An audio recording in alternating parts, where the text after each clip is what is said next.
about. Trying to figure out what it's all about. Existentialist. Am I worth anything or just a scout? I don't know. I don't know. I don't know. That was great sounds of Watson without sign on WNHH LP 103.5 FM New Haven. Myself, Preston, with my partner in crime, Long Island raised, Elm City made, Mr. E.Z. BlueZ. Easy, you are always better with introductions more than me. Who do we have with us on the program today? Go right ahead, sir. Ladies and gentlemen, when you want to accomplish what's necessary, when you want to take that next step, and when you want to evolve, you have to be from a different breed. At the end of the day, you have to understand that it isn't just a matter of how far forward you go, but make sure you always have a hand back to lift up the community where you came from. Understand that no matter what, you could be standing on the biggest stage of your entire life, but you're standing there with your community. And for that alone, I want you to put your hands together. Not if you're driving. If you're driving, please keep your hands at 10 and 2, because we don't need any accidents. But mentally, I want you to put your hands together for the fantastic, the amazing, the supercalifragilisticexpialidocious breed is in the building today. Welcome, Benvenue. That was amazing. He tries, man. He tries his best. I try. You know, it's I do what I do. I'm spinach fueled, so it works out well.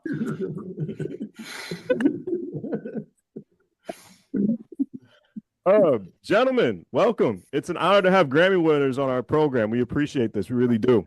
Thank you. Definitely. Now, just the first question, just want to ask you. I know Easy has like 10 million questions. From what you have witnessed just throughout your whole musical career, from today and back then, what has changed for the better and what has unfortunately stayed the same? Because a lot of progress has been coming out just through New Haven, just through independent music. And just for my answer for that, I just feel I see a lot of unity when it comes to just musicians just helping each other out, and it's been more of a positive side. But I just want to know through you, because you are professionals. You've been in the studio, so just go right ahead on that. As far as New Haven goes, I think in Connecticut itself, I think you're right. The unity is definitely increased over the last, I would say 7 years, like seven to 10 years type of thing. I love that part, especially that generation right under us. I believe that they collaborate a lot more, and I think it shows. I think one thing that New Haven and Connecticut itself, I think the artists out here just kind of gotta get out more and kind of travel more, just to experience other communities, just to inspiration is important. You know what I mean? So obviously New Haven, Connecticut doesn't have a lot of resources and things of that nature, and I think that shows how, serious we are about coming together. But at the same time, as an artist, you got to get out and find that inspiration and stuff like that. So I think that if the artists out here kind of get out more and come back with some inspiration, I think it'll be better for the market as well. Rashad, you agree? Yeah, I agree. He said it very perfectly. To piggyback on it, I just feel like, you got to leave and come back. You got to figure out the infrastructure of what's going on in other cities that's working, and then kind of bring it back here, kind of how we did it. We always left, but we always came back to our community and figure out how can we make the music scene better here, and not just music, just community-based stuff as well. Now, how'd you guys meet? Was it always destined to be? Was it organically? Did you guys meet in school? Talk to me about this. So Aaron's 3 years older than me. Okay, cool. So a lot of people don't really realize that, but he's 3 years older than me, and we always knew each other we grew up in church. So he was a keys player, played drums, you know what I'm saying, played guitar. I played drums and piano. So we always knew of it. Knew it was but so small. And then later down the line, a few years later, he actually became my drum corps teacher when we was in a marching band. And then probably a year after that, mutual acquaintance had linked us up together, and we just started making beats together. We've been together ever since 2009, since that day. Now, throughout the church and everything, what instruments did you guys play? Did you guys play drums? Did you guys play the keyboard? Talk to me. At the time when we met, he was primarily a drummer. I was primarily a keyboard player, a piano player. We kind of met at the time, we always knew each other. So it was never a time since, even before when we really made the duo. We always knew each other through church, and we tried different instruments. But at the time we met, at that point he was really like, okay, I'm a drummer, and I knew I was a piano player. Like that was our way of getting money out here before we became producers. Mm-hmm. Interesting. Church does do that too. Paid the bills, man. Yep. And we still play church to this day, by the way. There you go. Yeah, he plays every Sunday. He plays a couple of services. I do as well, and we church boys too. It's not like more so a hustle. It's like real. Like we can't function without going to church on Sunday. Like very spiritual for sure.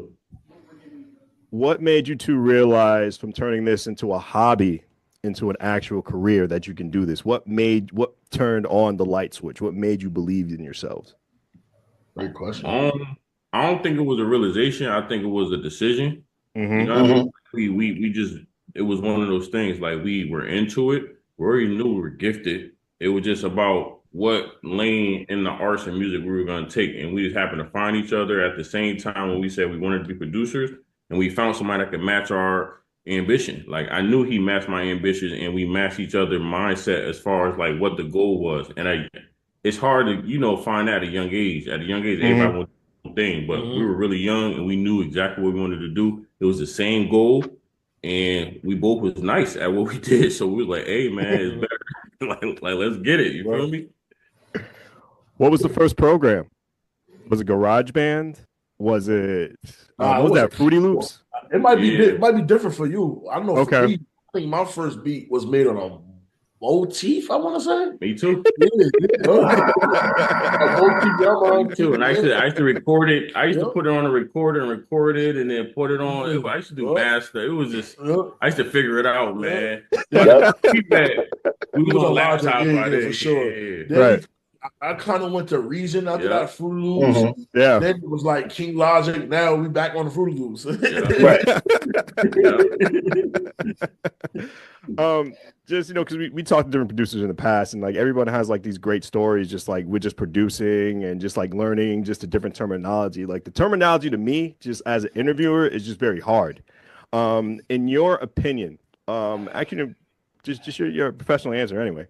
What's the difference between a mix and what's the difference between a master? Like what separates those two? That's actually a great question. Yeah.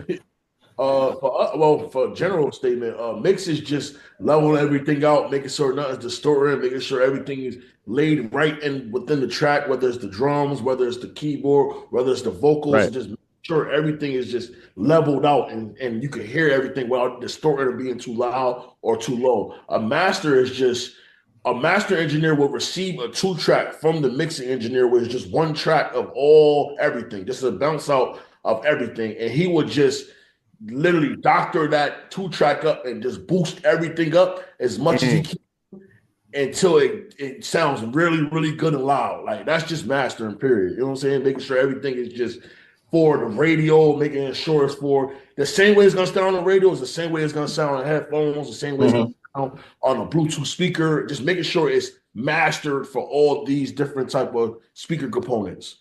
Okay, so the mix is just a rough draft of what you're doing. Right, that trial process. Okay, right, but it's still like level. It's leveling because when you master, like what people realize is once you put things to DSP, the radio and everything, it crunches your stuff down. Okay, I didn't know that. Big as possible. So when it does get through all those systems, it still sounds loud. It sounds loud and thick. Yeah.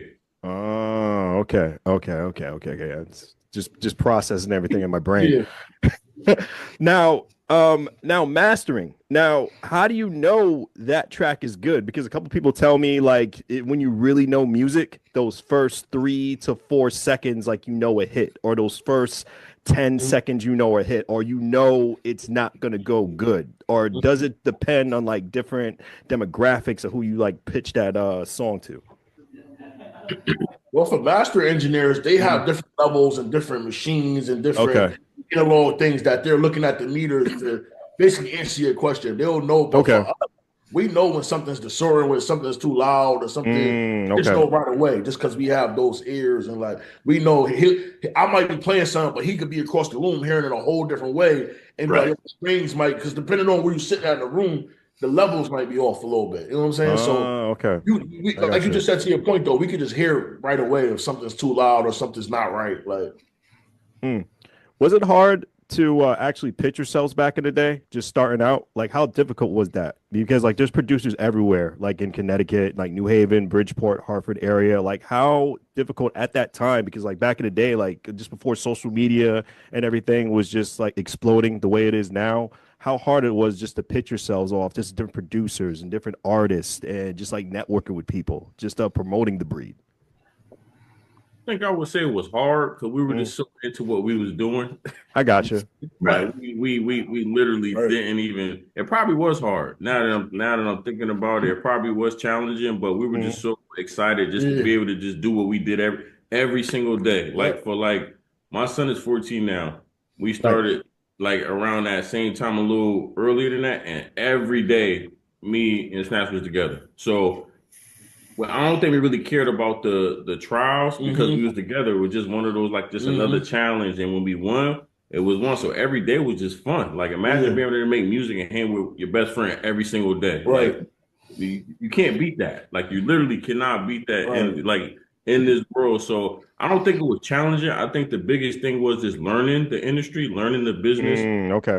And like having little hiccups here and there, and, but we learn from it. Like me and Rashad, like we're both students of the game and we're really like nerds. Like, so if anything went wrong, we're gonna go back and see why it went wrong and then educate ourselves on everything about that, whether it's mixing, business, anything. So it's just, I think we just built for this game. Honestly, we just like we made for this game, literally. And to piggyback on that, he made a good point. I never really realized it till really just now. We're in a moment in general. When you're in a moment and you're truly present in the moment, you're really not thinking about the outcome, low key. You're not really thinking about how much money we're gonna make. You're not. It's true because now I'm thinking about the 15 years ago, 14 years ago. Wow, we literally was in the moment, like, and then everything, little cheat code. We had this little washer board, like eraser board. We used to write all these artists that we were gonna work with one day, and like that's cool. That's cool.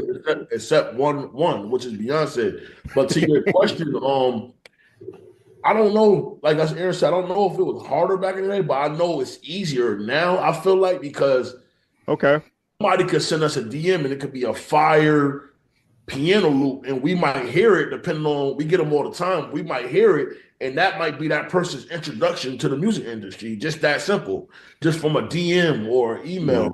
I'm not bringing it back to our story, but we met Chris Brown literally through a DM, and that's how we started working with him. He told us to send beats to this DM and to this email through a DM, and that's how we started. So it all depends on the situation and the time period. Because I feel like for us, it wasn't really hard because we was in the moment and we always knew that we was gonna be successful in the music industry. But now I feel like the kids these days are so accessible, but it's also hurting the OGs and people like us because it's harder to get in certain rooms because they're just getting an email full of beats now. So it's all depends on how you got it. You know what I'm saying? Like what perspective. And like you just said, we're student of the game. So we're never like not learning or trying to figure a way how to get in this room or try to figure out this. We're always adapting. The industry changes every day, literally. And we were like focused on like we looked at ourselves as like Rockefeller, you know what I'm saying? Like we were thinking like that then, right? So we were just big on building our company. Yeah, we wanted placements with artists.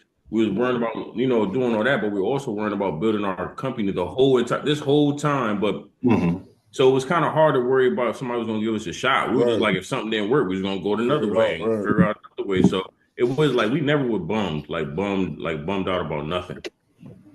It was always destined to be. Facts. Yeah.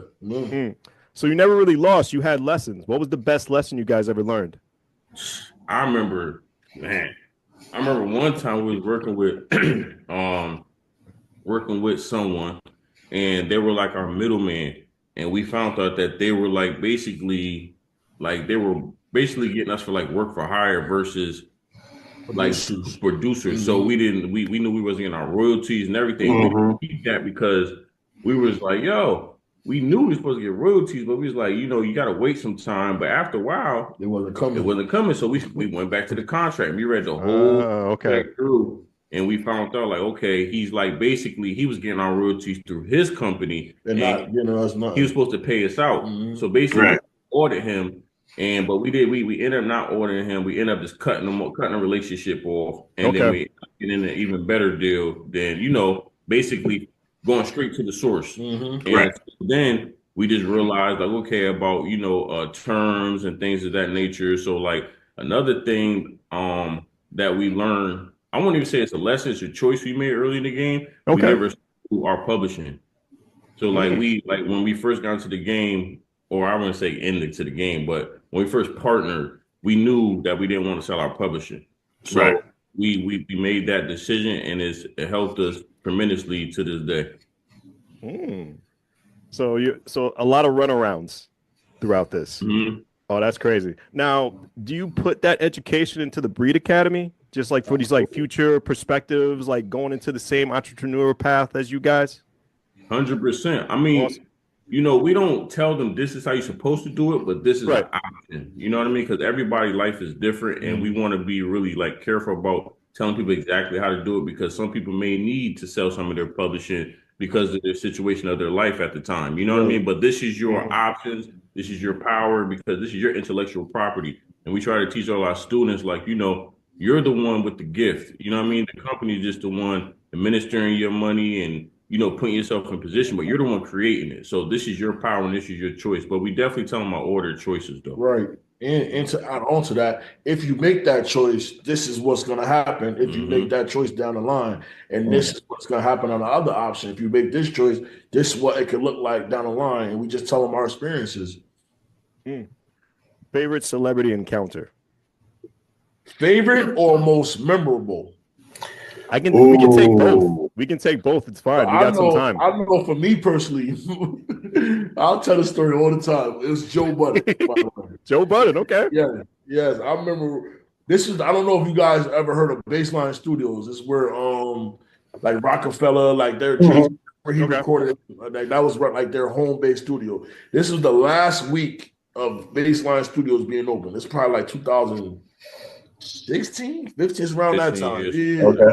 Wow. So we have a session with Joe Budden where he's working on one of them albums, one of his last projects he put out. We're working on a project, and I'm gonna rush the story. I kid you not, we probably played at least.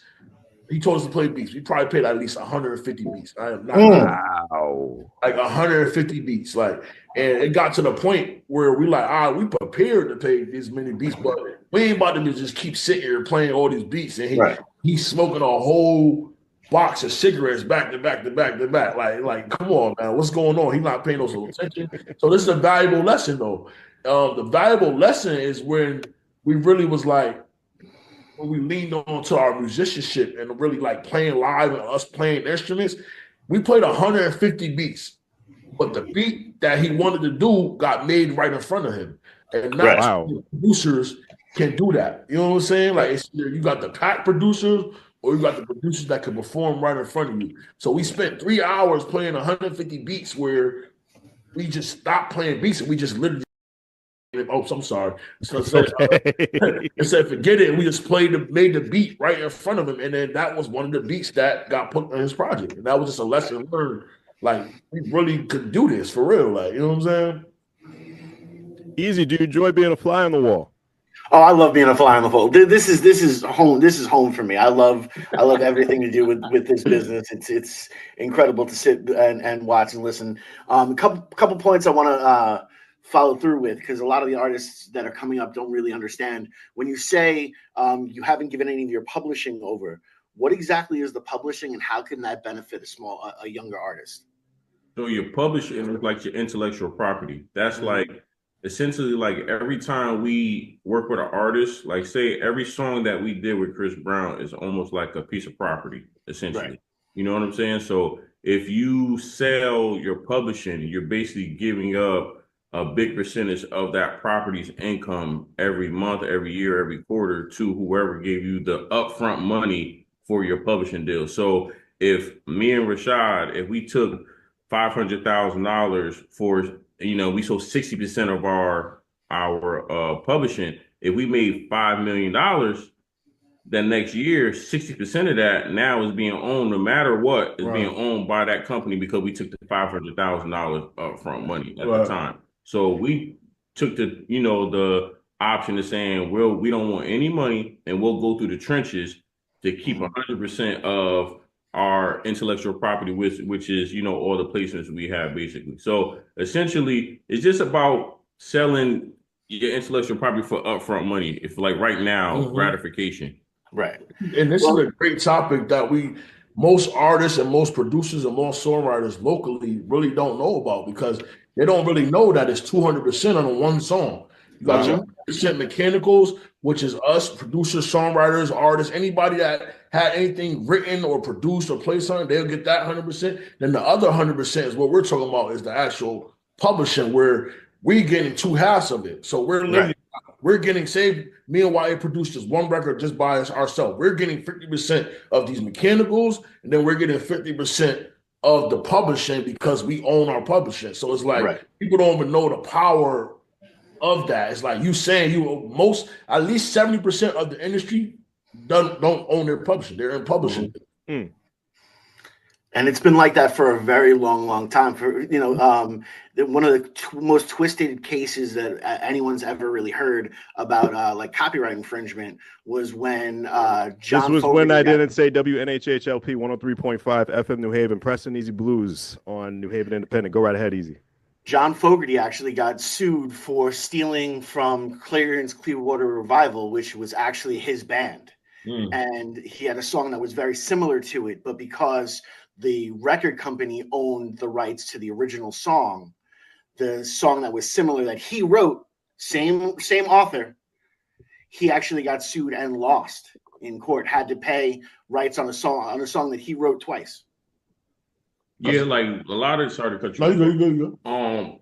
Like a lot of the times, like people don't know, like being that we own our publishing, anybody that uses anything that we worked on, they got to come and ask us to use it. So like a commercial, movie, TV show, they have to email us and we have to say yes. You know what I mean? So that's another cool thing too that people don't understand. The power they have in their intellectual property is like, if someone using your stuff, they have to ask you. But once you do a publishing deal, they don't have to ask you anything. They own it. You know what I mean? But there's pros to publishing deals too, right? It's like now you're in a system. You know what I'm saying? So they can put you in positions to make money and to get places and things of that nature. We just bet on ourselves. That's all. We just took a shot on ourselves and our ability to build relationships with artists, labels, producers, A&Rs. And that's all. It's just preference. So the $50 million trillion question is, what got you from the streets of New Haven to 1111 and the Grammys? That's a God. First. God first. Okay, fair enough. That's what got us in New Haven to the Grammys.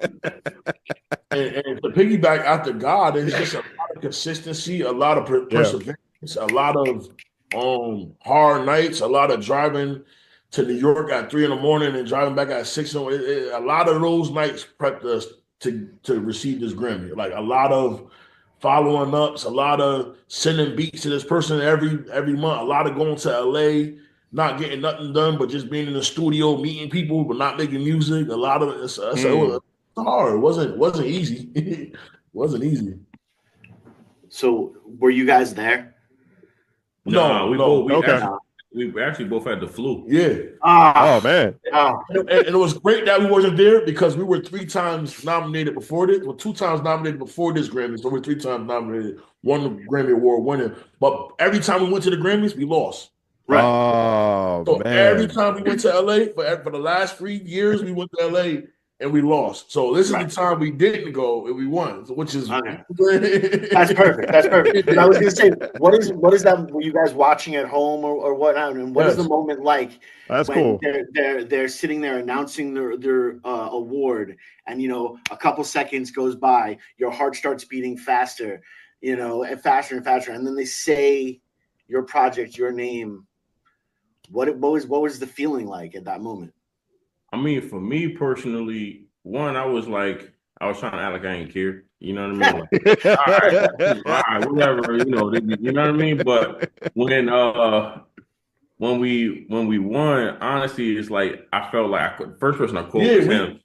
we all group FaceTime Yeah. with our manager. It was like one of those like the day we started working together. I felt Right. that Yeah. that one. It went back to that moment. Like, dag, man, it took Yeah. us all the time, but we did it. Yeah. You know, because the pinnacle. You don't get any higher than the Grammy. You know what I mean? And it's just one of those things. Like, it's just a testimony. You just gotta just work, man. You gotta work. You gotta believe. You can't like give up. People give up on their dreams so much just because it gets hard. But it's like that's just a part of the game. You know what I'm saying? You gotta wait, man. You gotta be patient. You gotta be patient, and you gotta stay down till you come up. You know what I mean? So we're just one of those testimonies. Like, man, we did it. Yeah, right. I'm gonna be totally transparent, and I felt the same way.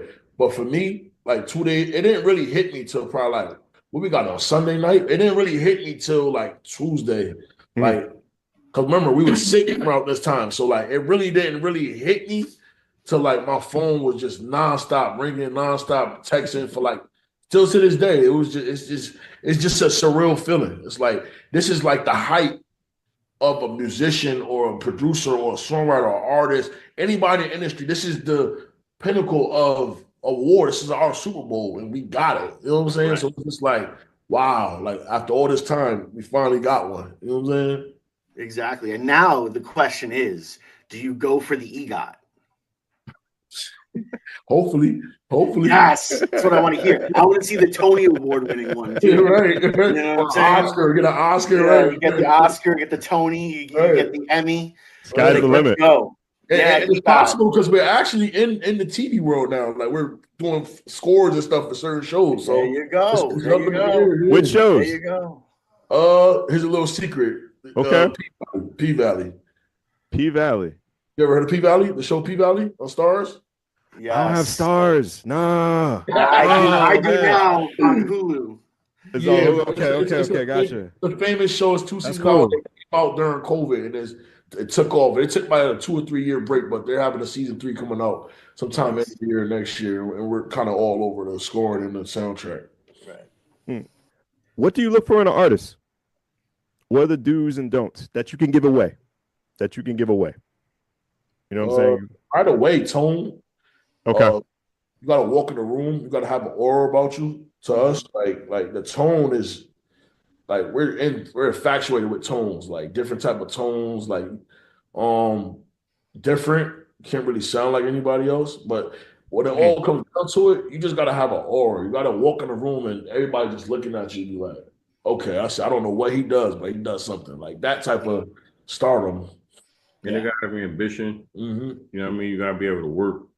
Like a lot of people kind of, I think they underestimate how hard artists work because of the day of social media and you know, all that stuff. But it's not easy, man. And you really got to outwork. You know, when you're in the game, it's like, you know, when you get into the NBA, you got to go get drafted. You got to do all these things. In the game, you can just call yourself an artist and you can walk in the game. But now you have to compete against the Beyoncés, the J. Cole, like you're there. So it's like if you're not working as hard as them, if you're not as strategic as them, what you doing? Right. Let's be real. You know what I'm saying? And I think we just look for somebody who's true to themselves. You know what I mean? If we find an artist that just do exactly everything we tell them to do, that's kind of a turn off for us. Like we like stick up for themselves too. Like you know what I mean? Because at the end of the day, we know we have a gift. But artists also should have a gift and a vision for themselves as well, so we can support that the best way we could too. So you need critique. 100%, absolutely. Yeah, you just don't want a yes man the whole entire time, like with the artist. Gotcha. They say iron sharpens iron. That's one of the main things. So if you have a little bit of that friction, some of the stuff that made the Who so amazing was the fact that Roger Daltrey and Pete Townsend at some points didn't talk to each other. Mick Jagger and Keith Richards were on tour on separate buses for years, and a lot of that pushback became the fire in the artistic aspect of it. So I totally understand that and totally love the fact that you want a little bit of pushback there. You know, not someone who's going to, you know, lose their mind and throw things. Right. Me and Snacks go at it all the time. That's how we got to where we are. You know what I mean? Because we're not yes men. Like, you know what I mean? He stands up, believes in. I stand up for what I believe in, and then we make sure that our views are heard and seen. And both of us, we're just blessed enough to be the type of people that are willing to put our egos down to really listen and understand each other's perspective. And we're smart enough to know that if his idea is better, we're going with his idea. If my idea is better, we're going with my idea. But we're gonna put them both on the wall to make it make sense. And even if we gotta throw tomatoes and yell and everything to get that point across, hey, we're gonna walk out that room smiling and ready to take on the world again. You know what I mean? And that's kind of hard to find people like that these days too, because people are really soft, man. And it's like, Right. no offense to anybody, but if you want to be great, you got to be willing to, take it on the chin, man. Between this generation and like, I feel like in a generation like that was the golden era, like the softness. Like you got to be real sensitive with artists now. You can't really like. I feel like that's the only difference. I feel like that's the difference between now and back then. People are more harder. A lot of people don't want to hear bluntness. They take they're too offensive with that. They what's that word, Easy? I'm trying to think about it. I'm trying to think. Well, they like criticism, but the constructive criticism can be hard for some people to take, because they can get in their feelings and all that type of stuff. And, the artists are, more sensitive, but it's been like that forever, where the artists have always been more sensitive. I look at some of the writers that you would see some of these artists have, and making sure you have your green M&Ms and all that kind of stuff just so that they could perform, So when you're sitting there and you're having your ego stroked as much as that it is, you're going to be a little bit softer than everyone else. But that's one of the reasons why you have to fight as hard and why you have to grow as hard. So yeah, I'm digging it.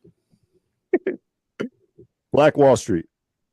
How did that come about? And tell me about the progress and everything, just through your perspective of it. Whoever wants to go first can go right ahead.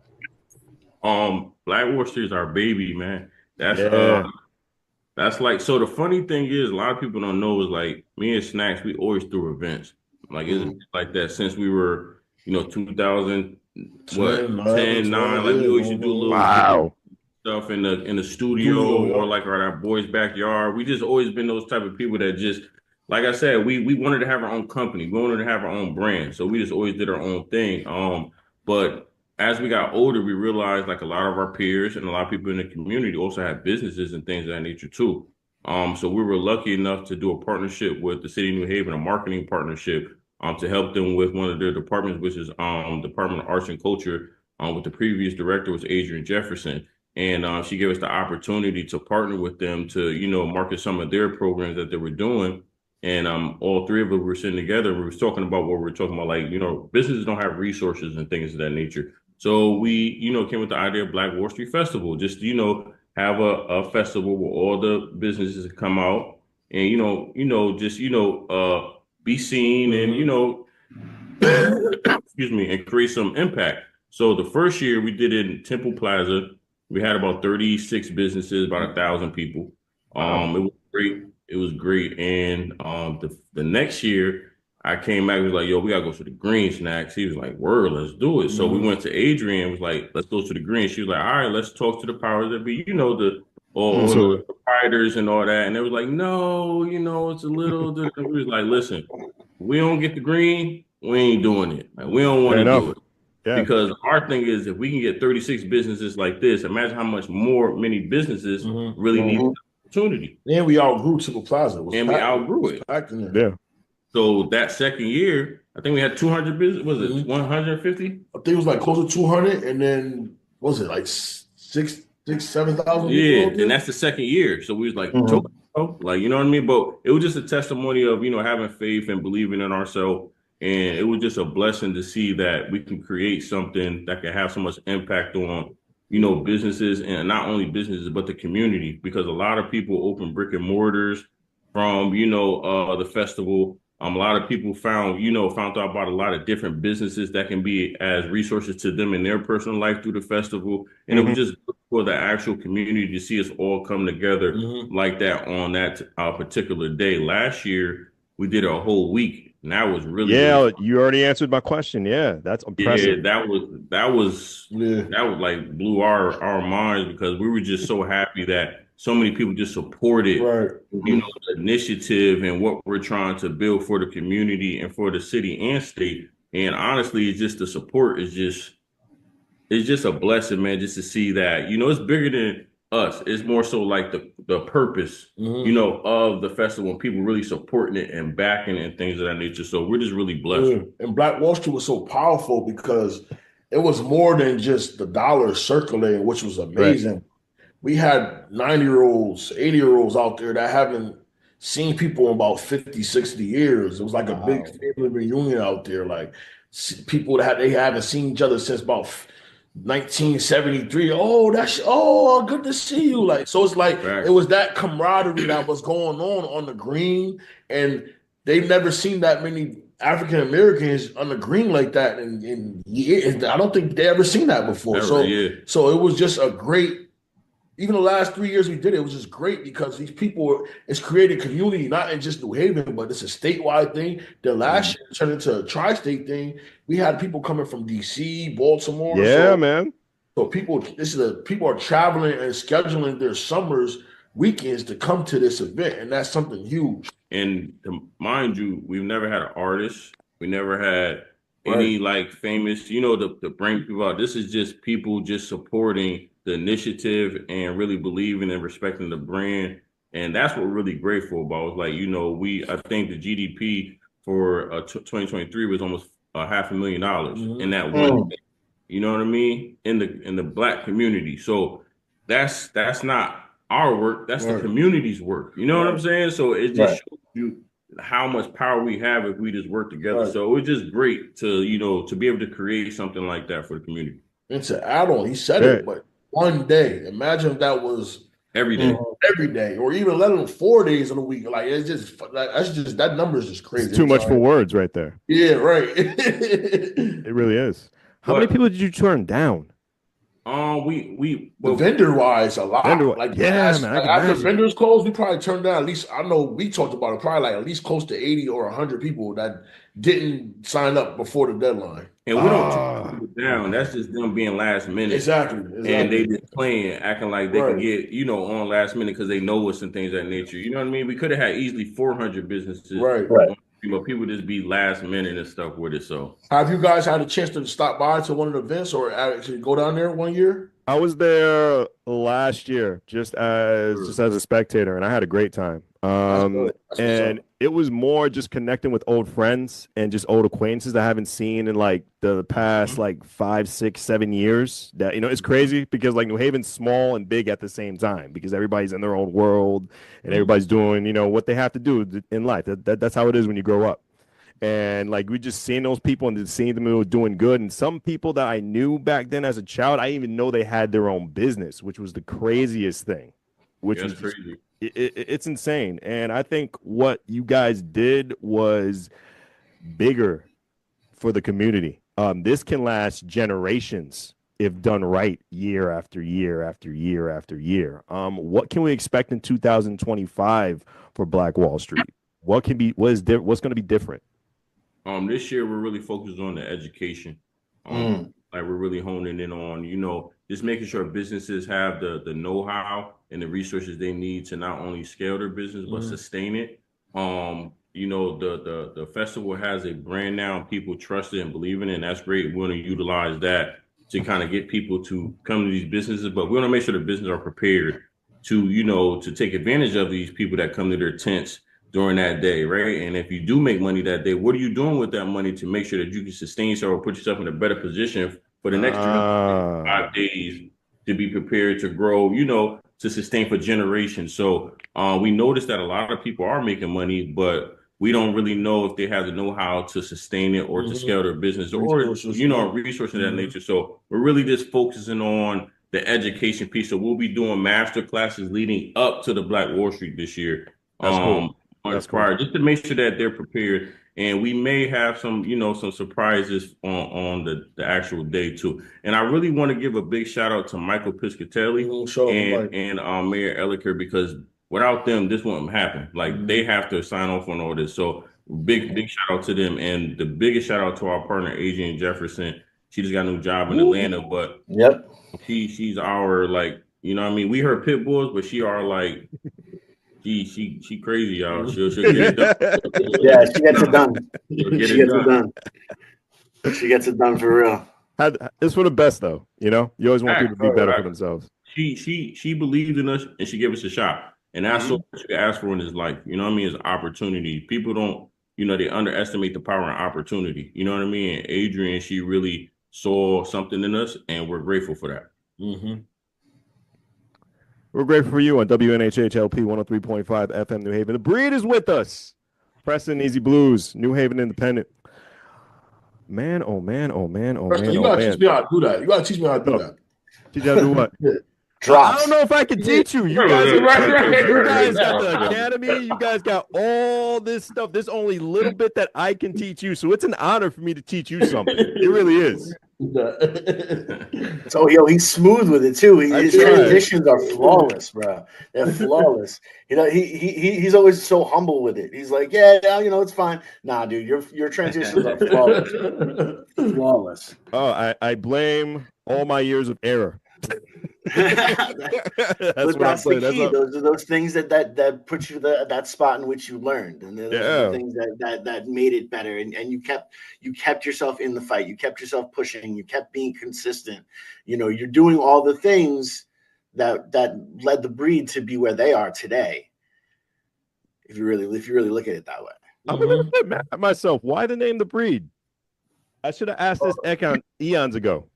The Breed was named. We named it the Breed because we wanted to breed people under us as well. Like we wanted to thing going. Like you know what I'm saying. As we are, we have 6 producers that signed to us. And then the academy, we have our dean over there. Shout out to David Burgess. He's breeding people under him now. So it's just a whole trickle effect in every area of our company right now. Well, it's so interesting because initially when you guys were talking, you said you were following the Rockefeller mold when you were first going through and different stuff. So of course that brings up for me, from the marketing aspects of it, merchandising. When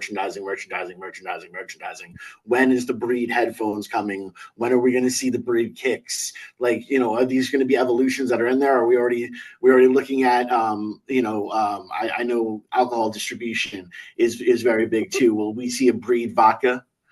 See, this is why I ask questions. No, yeah, I mean, everything is coming this year. I mean, like Snack said, like we have departments. We have a marketing department that actually works with other organizations. We have an events arm that does other events outside of Black Wall Street all the time. So we have a lot of merch coming.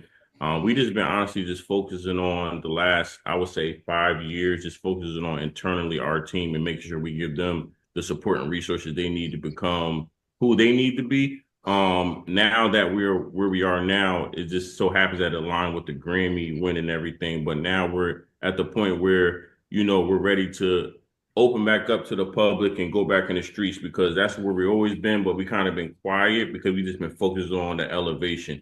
Because, with trying to be like Rockefeller and Cashman, it comes with a lot of knowledge that you have to also learn. And, me and Snacks had to learn a lot in this last 3-4 years about, being good, not just bosses, but leaders. You know what I mean? So we had to kind of strip ourselves down, see where we're great at, see where we're weak at, where we need resources at, where we need support at. And we learned a lot over the years by even partnering with the city, about infrastructure and things of that nature. So now we're at the place where it's like, all right, let's start the engine and get back on the road. So this summer is about to be crazy. Yeah, that's awesome. That's awesome. Now, of course, I from an artist point of view and a perspective, I always want to know, which one was the hardest lesson to learn, but which artist brought the best out of you guys?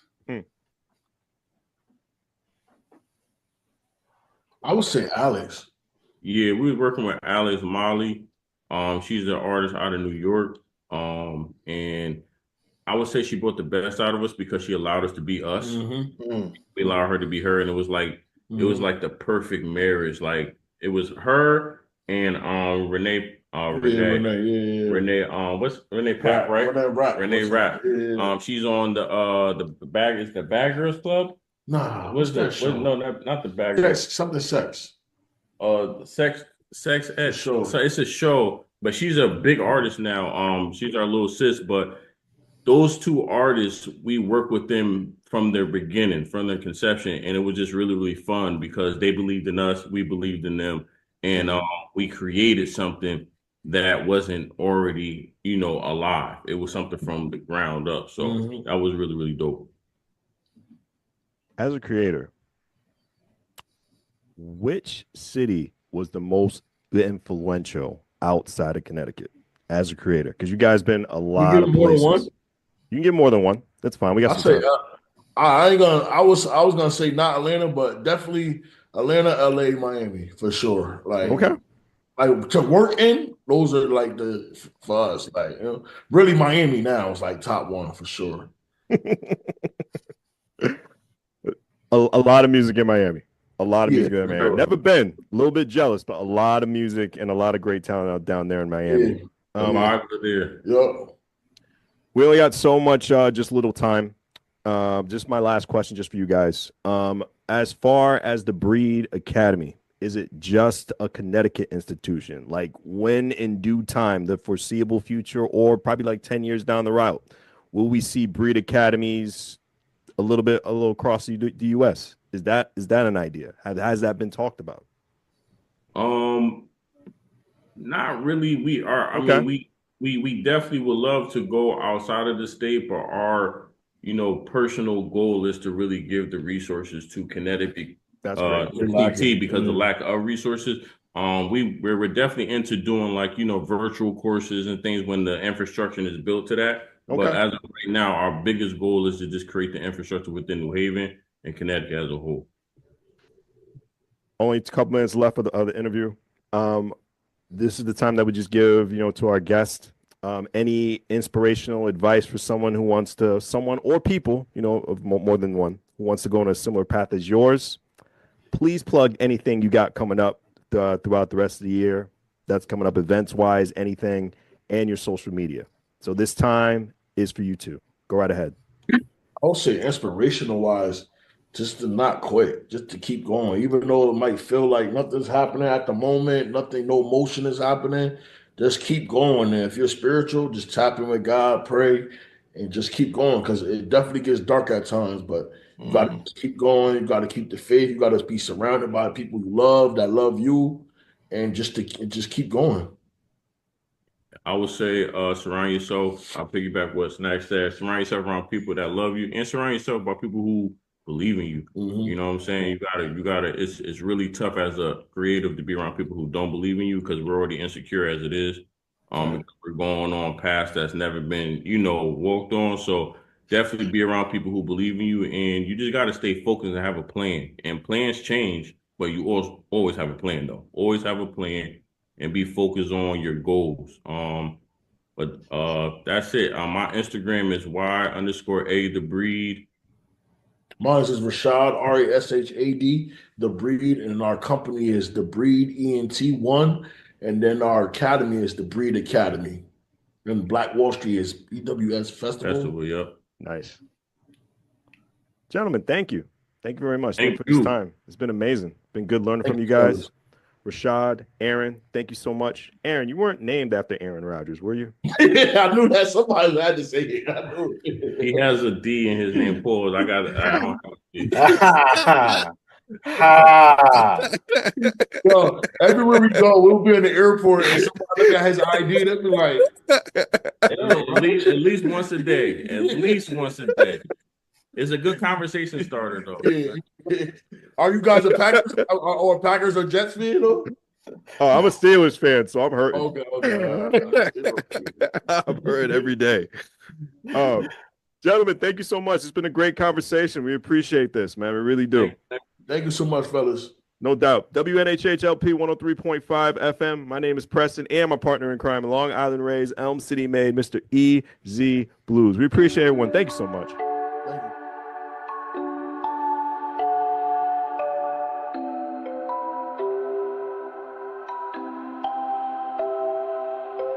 Wondering what to write about, trying to figure out what it's all about. Existentialist, am I worth anything or just a scout? I don't know.